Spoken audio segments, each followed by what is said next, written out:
मेरा एक इकलौता बेटा था जिसकी उम्र 18 साल थी। हमारे परिवार में जितने भी बच्चे थे उनमें सागर सबसे छोटा था। परिवार के सभी बड़े बच्चों की शादी हो चुकी थी। एक दिन हम एक शादी से लौट रहे थे। तभी अचानक सागर ने मुझसे कहा, माँ मेरी शादी करवा दो। मैं उसकी बात सुनकर चौंक गई। मैंने उसे समझाया कि बेटा अभी तुम्हारी उम्र पढ़ाई करने की है, पहले अपने पैरों पर खड़े हो जाओ, फिर हम अच्छे से सोचेंगे। लेकिन वो जिद करने लगा और बोला, माँ मैं बड़ा हो गया हूँ, आगे चलकर मुझे पापा का कारोबार संभालना है, पढ़ाई करके भी तो वही करना है। मैंने उसे समझाने की बहुत कोशिश की, पर वो बार बार शादी की बात करता रहा। आखिर मैंने उसे शांत करने के लिए कह दिया कि इस बारे में बाद में विचार करेंगे। परिवार में इतने भाई बहन थे, पर सागर की किसी से ज्यादा नहीं बनती थी।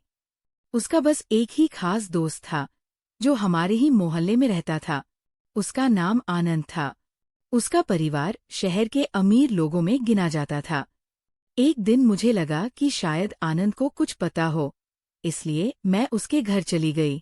मैंने उससे कहा, बेटा तुम सागर के सबसे अच्छे दोस्त हो और उससे उम्र में भी 3 साल बड़े हो, इसलिए उसका ध्यान रखा करो।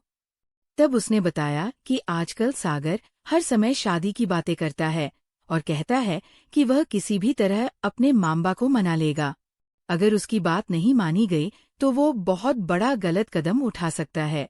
ये सुनकर मैं घबरा गई। मुझे डर लगने लगा कि कहीं मेरा बेटा किसी गलत सोच में ना फंस जाए। बहुत सोचने के बाद मैंने अपने पति से बात की और कहा कि सागर की जिद मुझे डरा रही है। मेरे पति ने कहा, इस उम्र में शादी कैसे हो सकती है, लोग क्या कहेंगे? पर मैं माँ थी, डर के कारण कमजोर पड़ गई। मैंने अपनी सहेली से कहा कि मुझे एक समझदार और पढ़ने लिखने वाली लड़की चाहिए, जो हमारे बेटे को सही दिशा दे सके। उसने मुझे समझाया कि कम उम्र में शादी करना जल्दबाजी होगी, पर मेरी चिंता के आगे वह भी मान गई। कुछ समय बाद उसने गंगा नाम की एक सरल और समझदार लड़की के बारे में बताया। मैंने परिवार की सहमति से सादा तरीके से दोनों का विवाह करा दिया। विवाह के अगले दिन सुबह सागर घबराया हुआ मेरे पास आया और बोला, माँ गंगा की तबीयत ठीक नहीं लग रही। मैंने उसे कहा, नई जगह है, थकान होगी, आराम कर लेगी तो ठीक हो जाएगी। लेकिन सागर बोला, माँ हमें डॉक्टर को दिखाना चाहिए। मैं तुरंत गंगा के कमरे में गई। वो बहुत कमजोर हो और चुपचाप लेटी हुई थी। मैंने अपने पति से कहा कि हमें उसे डॉक्टर के पास ले जाना चाहिए। हमें उसे मेरी एक जान पहचान वाले डॉक्टर के पास ले गए। डॉक्टर ने जांच करके कहा कि ज्यादा चिंता की बात नहीं है, बस कमजोर और मानसिक तनाव है, आराम और सही देखभाल से सब ठीक हो जाएगा। डॉक्टर ने ये भी कहा कि दोनों की उम्र अभी कम है, इन्हें समझ और समय की जरूरत है। ये सुनकर मुझे अपनी जल्दबाजी का एहसास होने लगा। मैं गंगा को घर ले आई और उसका ध्यान रखने लगे। अगले दिन भी वो शांत रही। मुझे लगा नया घर है इसलिए संकोच कर रही है। मैंने सोचा समय के साथ सब ठीक हो जाएगा। अगले कुछ दिनों तक घर का माहौल सामान्य दिखने लगा, लेकिन मुझे अंदर ही अंदर बेचैनी रहती थी। गंगा बहुत शांत रहती थी। वो घर का काम भी धीरे धीरे सीख रही थी, पर उसकी आंखों में एक अजीब सी घबराहट दिखाई देती थी। मैं उससे बार बार पूछती, बेटा अगर कोई परेशानी है तो मुझे जरूर बताना, पर वो हर बार मुस्कुराकर कह देती कि सब ठीक है। एक दिन मैंने देखा कि सागर भी पहले जैसे ही खुश नहीं रहा। वह ज्यादातर अपने कमरे में चुपचाप बैठा रहता था। मैंने सोचा, ना शायद नई जिम्मेदारी के कारण वह दबाव महसूस कर रहा है। तभी एक सुबह सागर और गंगा जल्दी तैयार होकर बाहर जाने लगे। मैंने पूछा, इतनी सुबह कहाँ जा रहे हो? तो सागर ने कहा, माँ हम पार्क तक टहलने जा रहे हैं। मैंने उन्हें जाने दिया, पर जब वो दोपहर में लौटे तो मुझे थोड़ा अजीब लगा। मैंने पूछा, इतना समय कैसे लग गया? तो सागर बोला, माँ रास्ते में एक जान पहचान वाले मिल गए थे, इसलिए देर हो गई। मैंने ज्यादा सवाल नहीं किए, लेकिन मन में शंका जरूर हुई। उसी समय मैंने आनंद को रास्ते में देखा तो उसे घर बुला लिया। मैंने उससे पूछा कि शादी के बाद से तुम सागर से मिले क्यों नहीं? उसने नजरें चुराते हुए कहा, आंटी, वो खुद ही व्यस्त रहता है। मैंने उसकी बातों में झिझक महसूस की, पर मैं चुप रही। धीरे धीरे मुझे एहसास होने लगा कि कुछ तो है जो मुझसे छुपाया जा रहा है। एक दिन मेरी तबीयत थोड़ी खराब हुई तो मैं अपने डॉक्टर सहेली के पास गई। उन्होंने सामान्य जांच की और कहा कि कमजोरी है, आराम करो। फिर उन्होंने गंगा के बारे में पूछा। मैंने कहा अब ठीक है, दोनों सुबह टहलने भी जाते हैं। ये सुनकर डॉक्टर ने मुझे ध्यान से देखा और कहा उसकी सेहत का खास ख्याल रखना। वो अभी भावनात्मक रूप से भी कमजोर है। मैंने चौंक कर पूछा, क्या मतलब? उन्होंने कहा वह कुछ दिन पहले अकेले मेरे पास आई थी और बहुत परेशान थी। पर उसने मुझसे कहा कि घर पर किसी को कुछ ना बताऊं। मैं सुनकर घबरा गई। मैंने डॉक्टर से कहा, आप साफ साफ बताइए बात क्या है? डॉक्टर ने शांत स्वर में कहा, घबराओ मत। बस इतना समझो कि उसे सारे और विश्वास की जरूरत है। उस पर किसी तरह का दबाव नहीं होना चाहिए। मैं बाहरी मन से घर लौटी।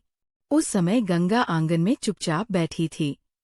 मैंने उसके पास बैठकर उसका हाथ पकड़ा और कहा, बैठा, इस घर में तुम अकेली नहीं हो। अगर दिल में कोई डर या उलझन है तो मुझे बताओ। पर उसकी आंखों में आंसू आ गए और वह कुछ बोले बिना अंदर चली गई। अब मेरी चिंता और बढ़ गई थी। उसी रात मैंने देखा कि सागर अपने कमरे में बेचैन होकर इधर-उधर टहल रहा था। मैंने उससे पूछा, बेटा क्या बात है? तो वो अचानक मेरे गले लगकर रो पड़ा और बोला, माँ, मुझसे बहुत बड़ी गलती हो गई। मैंने घबराकर पूछा, कैसी गलती? तब उसने बताया कि वो शादी के लिए उतना उत्सुक नहीं था जितना दिखा रहा था। वह किसी के दबाव में था। ये सुनकर स्तब्ध रह गई। मैंने पूछा, किसका दबाव था? उसने धीमे स्वर में आनंद का नाम लिया। उसने बताया कि बचपन से आनंद उस पर हावी रहता था और उसे गलत सलाह देता था। सागर डर के कारण उसका विरोध नहीं कर पाता था। उसने कहा, माँ, मैं उससे दूर होना चाहता था, इसलिए जल्दबाजी में शादी के लिए जिद की ताकि अपनी जिंदगी का फैसला खुद कर सकूं। पर मुझे अंदाजा नहीं था कि इससे गंगा भी परेशान हो जाएगी। ये सुनकर मेरे पैरों तले जमीन खिसक गई। मुझे एहसास हुआ कि हमने बिना पूरी सच्चाई जाने कितना बड़ा निर्णय ले लिया। अगले दिन मैंने अपने पति को सब कुछ बताया। वे भी ये सुनकर हैरान रह गए। उन्होंने कहा, अब हमें सच का सामना करना होगा और बच्चों का साथ देना होगा। हमने तय किया कि सबसे पहले सागर को आत्मविश्वास देना जरूरी है ताकि वह किसी के दबाव में ना आए, और गंगा को ये भरोसा दिलाना होगा कि इस घर में उसकी सुरक्षा और सम्मान सबसे पहले है। अब हमें ऐसा ही कदम उठाना था ताकि दोनों का भविष्य सुरक्षित रह सके। सागर की बात सुनने के बाद मेरे मन में कई सवाल उठ रहे थे। मैं सोच भी नहीं सकती थी कि मेरा बेटा इतने समय से अंदर ही अंदर डर और दबाव में जी रहा है। अगले दिन मैंने उसे शांत मन से अपने पास बैठाया और कहा, बेटा, अब सच्चाई से भागना नहीं है। जो भी हुआ है हमें मिलकर ठीक करना है। सागर ने बताया कि आनंद अक्सर उसे ये एहसास कराता था कि वह उसके बिना कुछ नहीं कर सकता और अगर उसने उसकी बात नहीं मानी तो वह उसे बदनाम कर देगा। इसी डर से वह उसकी बातों में आ जाता था और शादी की जिद भी उसी दबाव का नतीजा थी। वह चाहता था कि जल्दी से अपनी अलग पहचान बना ले और आनंद से दूरी बना सके, लेकिन उसने ये नहीं सोचा कि गंगा पर इसका क्या असर होगा। ये सब सुनकर मुझे अपनी गलती का भी एहसास हुआ, क्योंकि हमने बेटे की जिद के पीछे छिपा डर समझने की कोशिश ही नहीं की। उसी शाम मैंने गंगा को अपने कमरे में बुलाया और प्यार से कहा, बेटा, अब हमें सच्चाई पता है। तुम्हें किसी से डरने की जरूरत नहीं है। अगर तुम्हारे मन में कोई शिकायत या तकलीफ है तो खुलकर कहो। गंगा की आंखों में आंसू आ गए। उसने धीमे स्वर में कहा कि वह इस रिश्ते को निभाना चाहती है, लेकिन उसे अचानक आई जिम्मेदारियां और माहौल से घबराहट हो रही है। उसे समय चाहिए, पढ़ाई जारी रखनी है और खुद को समझना है। मैंने उसका हाथ पकड़कर कहा, तुम्हें पूरा समय मिलेगा और तुम्हारी पढ़ाई भी रुकेगी नहीं। उसी दिन पहली बार मुझे लगा कि गंगा के मन का बोझ थोड़ा हल्का हुआ है। इसके बाद हमने परिवार में बैठकर फैसला किया कि दोनों को फिलहाल किसी भी तरह का दबाव नहीं दिया जाएगा। सागर अपनी पढ़ाई आगे बढ़ाएगा और गंगा भी अपनी शिक्षा जारी रखेगी। मेरे पति ने सागर से साफ कहा कि सच्ची हिम्मत वही है जो सही के लिए खड़ी हो, ना कि डर के कारण गलत फैसले ले। सागर ने वादा किया कि वह अब किसी के दबाव में नहीं आएगा और जरूरत पड़ी तो कानूनी मदद भी लेगा। हमने एक सलाहकार से भी संपर्क किया ताकि दोनों को मानसिक रूप से सहारा मिल सके। धीरे धीरे घर का माहौल बदलने लगा। सागर अब पहले से ज्यादा जिम्मेदार दिखने लगा और गंगा भी आत्मविश्वास के साथ घर में घुलने मिलने लगी। हालांकि राह आसान नहीं थी, क्योंकि समाज के सवाल और रिश्तेदारों की बातें अभी भी सुनाई देती थी। लेकिन हमने तय कर लिया कि अब बच्चों की भलाई सबसे पहले है। कुछ दिनों बाद हमें पता चला कि आनंद फिर से सागर से संपर्क करने की कोशिश कर रहा है। तब मेरे पति ने सख्त रुख अपनाया और उसे साफ संदेश भेजा कि वह हमारे परिवार से दूर रहे। जरूरत पड़ी तो कानूनी कार्रवाई की जाएगी। ये कदम उठाने के बाद सागर के चेहरे पर पहली बार सुकून दिखाई दिया।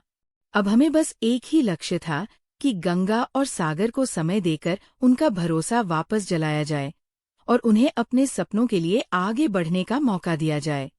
धीरे धीरे दोनों ने अपनी पढ़ाई में ध्यान लगाना शुरू किया और घर में फिर से उम्मीद की किरण दिखने लगी। मुझे एहसास हुआ कि असली जिम्मेदारी बच्चों की शादी करा देने में नहीं, बल्कि उन्हें सही मार्गदर्शन देने में है। अब हमने ठान लिया था कि जल्दबाजी में लिया गया फैसला समझदारी से सुधारा जाएगा और दोनों को एक सुरक्षित और सम्मानजनक भविष्य दिया जाएगा। समय के साथ घर का माहौल धीरे धीरे सामान्य होने लगा। सागर ने पूरी लगन के साथ अपनी पढ़ाई पर ध्यान देना शुरू कर दिया और गंगा ने भी कॉलेज में दोबारा दाखिला लेकर अपनी शिक्षा जारी रखी। और मैंने खुद यह जिम्मेदारी ली कि गंगा को किसी तरह की कमी महसूस न हो, उसे हर वो सहारा मिले जिससे उसका आत्मविश्वास लौट सके। सागर भी अब पहले से ज्यादा समझदार हो चुका था। वह हर फैसले में जल्दबाजी करने के बजाय सोच समझकर कदम उठाने लगा।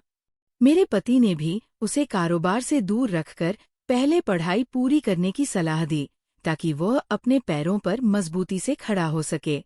कुछ महीनों बाद हमने कानूनी सलाह लेकर आनंद के खिलाफ औपचारिक शिकायतें दर्ज कराई, क्योंकि उसका व्यवहार लगातार सागर पर मानसिक दबाव बनाने वाला था। जांच शुरू हुई तो कई बातें सामने आई, जिससे साबित हुआ कि सागर लंबे समय से उसके प्रभाव में था। कानून की प्रक्रिया आसान नहीं थी, पर हमने हिम्मत नहीं आ रही। आखिरकार प्रशासन ने उसे कड़ी चेतावनी दी और उसकी अनुचित हस्तक्षेप पर रोक लगाई। ये फैसला हमारे परिवार के लिए राहत लेकर आया। सबसे बड़ी राहत सागर के चेहरे पर दिखे, क्योंकि अब उसे किसी के डर में जीने की जरूरत नहीं थी। गंगा ने भी समय के साथ सागर को समझा और कहा कि गलतियां इंसान से ही होती है, पर जरूरी यह है कि उनसे सीख ली जाए। दोनों ने आपसी सम्मान और भरोसे के साथ अपने रिश्ते को एक नई शुरुआत देने का फैसला किया। हमने तय किया कि जब तक वे पूरी तरह आत्मनिर्भर और मानसिक रूप से तैयार न हो, तब तक उन पर किसी तरह का पारिवारिक दबाव नहीं डाला जाएगा। साल बीतते गए। सागर ने अपनी पढ़ाई पूरी की और आगे चलकर कानून की पढ़ाई की, ताकि उसे ऐसे मामलों में दूसरों की मदद कर सके। गंगा ने भी अपनी शिक्षा में उत्कृष्ट प्रदर्शन किया और आत्मविश्वासी बनकर उभरी। आज मैं पीछे मुड़कर देखती हूँ तो समझ आता है कि बच्चों की जीत के पीछे कभी कभी कोई गहरा डर या दबाव छिपा होता है, जिसे समझना माता-पिता की जिम्मेदारी है। हमने अपनी गलती स्वीकार की और उसे सुधारने की कोशिश की। यही हमारे परिवार की सबसे बड़ी जीत रही। अब हमारे घर में शांति और समझदारी का माहौल है और मैं भगवान से यही प्रार्थना करती हूँ कि हर माता-पिता अपने बच्चों से खुलकर बात करें, ताकि वह किसी भी तरह के गलत प्रभाव या मानसिक दबाव से असुरक्षित न रहें। इस कहानी से हमें यही सीख मिलती है कि जल्दबाजी में लिया गया निर्णय ला सकता है, पर समझदारी और साहस से हर समस्या का समाधान निकाला जा सकता है। दोस्तों, आपको ये कहानी कैसी लगी कमेंट करके ज़रूर बताएं। और आप हमारे चैनल पर नए हैं तो चैनल को सब्सक्राइब करना ना भूलें। धन्यवाद।